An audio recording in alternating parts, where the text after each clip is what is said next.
Professor Adams' favorite poem. What is it, Professor Adams? The elevator. The elevator.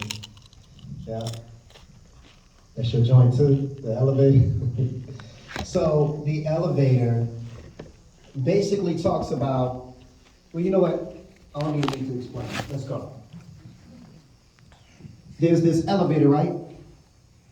It's full of people. Some family, some friends, some strangers, but you're all in the basement. See, the basement represents that brand new idea that was blessed to be manifested in your mind, but by the time you share your idea with the 10 people standing in the elevator next to you, some of them get the hell off before the door even closes. Sort of like those so-called friends. The ones who you thought would be there through thick and thin down to the end didn't even make it to the first floor. The door closes. The elevator rises. Much to your surprise, you're making progress. The bell rings, you're at the first floor. The door opens, and guess what happens next? Those childhood friends, well, they got goals of their own. Time for you to be strong, because you're going to lose some of these friends during this ride and feel alone. But as they walk out, a few more friends walk in. You started off with 10, but now you're down to 8. Now one of the new friends who just walked in pressed floor 2. So you know what that means. The next time the elevator door opens, they'll be going too. But before they left, they introduced you to one of their friends who became your friend. Then y'all became close like kin. The door opens at floor 2. You lose a few, but one man walks in. And he becomes your boyfriend. And now we're down to 7. Now only 4 out of the 7 are the original occupants that you begin with.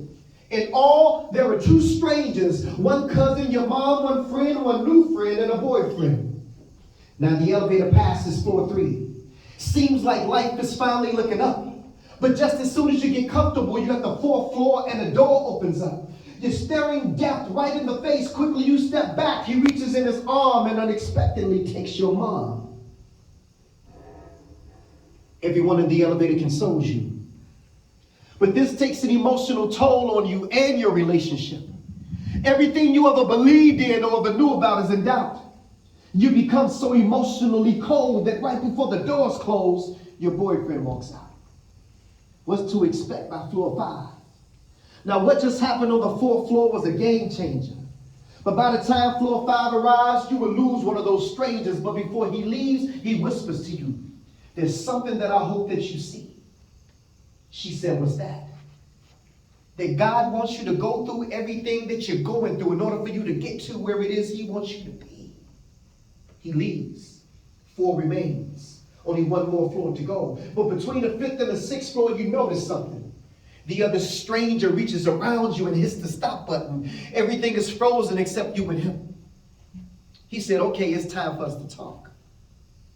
Now, I've been here since the beginning. And I've seen everything that happened, and not once did you ever acknowledge me. I even gave you words of encouragement when you lost your mommy. I thought at that point you would want to get to know me. Look around. Out of the 10 that you started out with, there's only a few. Now you have a choice or two. You can continue on.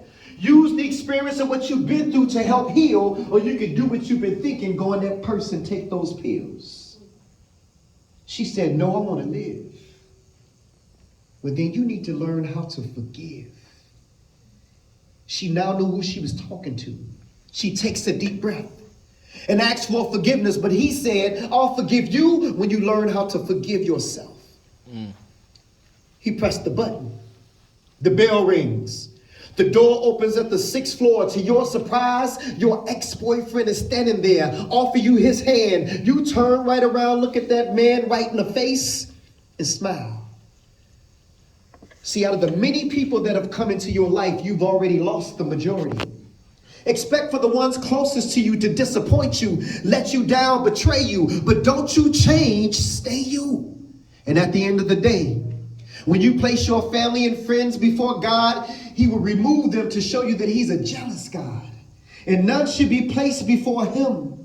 Trust him to know that he will replace everything stolen, restore everything lost, and heal everything broken. See, in life, we're going to have some knockdowns on the way up. But it's not about how many times you get knocked down. It's about how many times you get back up. That's that peace, y'all.